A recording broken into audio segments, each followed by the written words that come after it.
धार medical college और 3 अन्य medical college एक ही अनुभवहीन फाउंडेशन को पीपीपी मॉडल की आड़ में सौंपना जन स्वास्थ्य और मेडिकल शिक्षा से खतरनाक खिलवाड़ है। सरकार की नीति और नीयत में खोट है। मध्य प्रदेश सरकार द्वारा धार, बैतूल, कटनी और पन्ना जिलों में 4 मेडिकल कॉलेजों को पब्लिक प्राइवेट पार्टनरशिप मॉडल के तहत स्थापित करने का निर्णय लिया और इन सभी परियोजनाओं में स्वामी विवेकानंद शिक्षाधाम फाउंडेशन की भूमिका गंभीर संदेह और जनहित से जुड़े प्रश्न खड़े करती है। मध्य प्रदेश कांग्रेस कमेटी के पूर्व महासचिव राकेश सिंह यादव ने मध्य प्रदेश सरकार से सवाल पूछा कि मेडिकल शिक्षा जैसे अत्यंत संवेदनशील, उच्च मानक और दीर्घकालीन दायित्व वाले क्षेत्र में एक ही नवगठित और अनुभवहीन फाउंडेशन को धार सहित अन्य 3 मेडिकल कॉलेजों की जिम्मेदारी सौंपना न केवल अव्यवहारिक है बल्कि यह देश में पहले असफल रहे पीपीपी प्रयोगों की पुनरावृत्ति का संकेत देता है। देखिए, पीपीपी मॉडल पर कल धार में मेडिकल कॉलेज का शुभारंभ केंद्रीय मंत्री ने किया।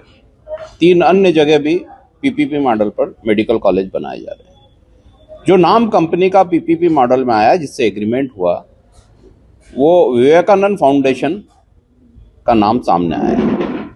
जब पता किया गया कि विवेकानंद फाउंडेशन कहाँ की कंपनी है, कौन सी संस्था है, क्या इनका मेडिकल क्षेत्र में कोई काम है, एजुकेशन क्षेत्र में कोई काम है, तो सत्यता सामने आई कि इस कंपनी का एजुकेशन से कोई नाता ही नहीं है, मेडिकल लाइन से कोई लेना देना नहीं है। आज से कुछ महीने पूर्व जुलाई में इस कंपनी का गठन हुआ है। मात्र 2 डायरेक्टर हैं। इसकी फंडिंग आप देखेंगे तो किसी एक के खाते में 15 लाख और एक के खाते में 1 लाख, यानी 2 करोड़ तक की वैल्यू भी कंपनी की नहीं है। उसको 260 करोड़ का प्रोजेक्ट और 1 रुपए में वो जमीन 25 एकड़ देना कहां से उचित है, इसका जवाब सरकार को देना चाहिए। किन लोगों के दबाव में, कौन से वो अधिकारी हैं, कौन से स्वास्थ्य विभाग के वो पीएस हैं जिनके कहने पर इस कंपनी से पीपीपी का अनुबंध किया गया। इसके पूर्व भी यूपी में, उत्तराखंड में इस तरह के अनुबंध हुए थे। वो सारी योजना फ्लॉप हो गई। यूपी में तो योगी जी को योजना भी वापस लेना पड़ी, क्योंकि मेडिकल लाइन में वो कोई सिर्फ ठेका नहीं है, वो कोई रेस्टोरेंट नहीं बन रहा है। मेडिकल कॉलेज स्वास्थ्य सेवाओं का सबसे महत्वपूर्ण स्थान होता है।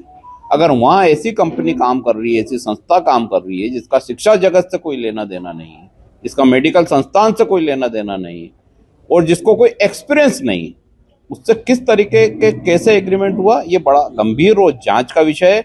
इसको लेके मैंने प्रधानमंत्री जी को पत्र लिखा है कि उनको तत्काल संज्ञान लेना चाहिए और इसकी पूरी तहकीकात होना चाहिए कि किस आधार पर ये पीपीपी मॉडल में धार वाला एग्रीमेंट हुआ है। क्या बाकी भी कॉलेज के एग्रीमेंट इसी कंपनी से किए गए हैं? सरकार श्वेत पत्र जारी करे, सारे पीपी एग्रीमेंट जो हैं वो सार्वजनिक करे, ताकि आम जनता को पता चले कि कौन सी कंपनी क्या बनाने जा रही है। ऐसा तो नहीं कि जमीनों की बंदरबाट हो रही है और बाद में जनता को कुछ हासिल ना हो और स्वास्थ्य सेवाएं खिलवाड़ हो जाए।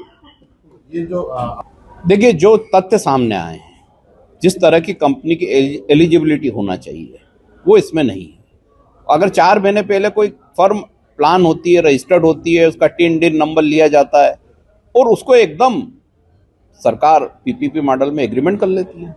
बड़ा आश्चर्यजनक है कि ये किसके कहने पे और क्यों हुआ है, ये तो जांच का विषय है ही। इसके साथ अगर मेडिकल कॉलेजों को सुरक्षित करना है तो बड़े बड़े संस्थान हैं, अपोलो हैं, टाटा हैं, अन्य कई बड़ी कंपनियां हैं जो हॉस्पिटल लाइन में, उनको दीजिए आप काम, मेडिकल कॉलेज उनसे बनवाइए।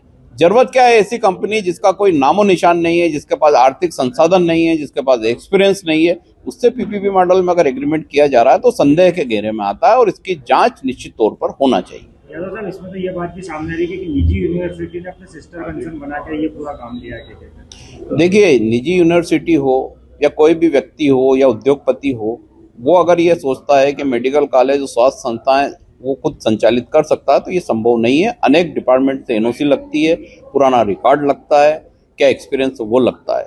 इस कंपनी के पास कुछ भी नहीं है। सारे तथ्य हमने जारी किए हैं और ये निश्चित अब गंभीर जांच का विषय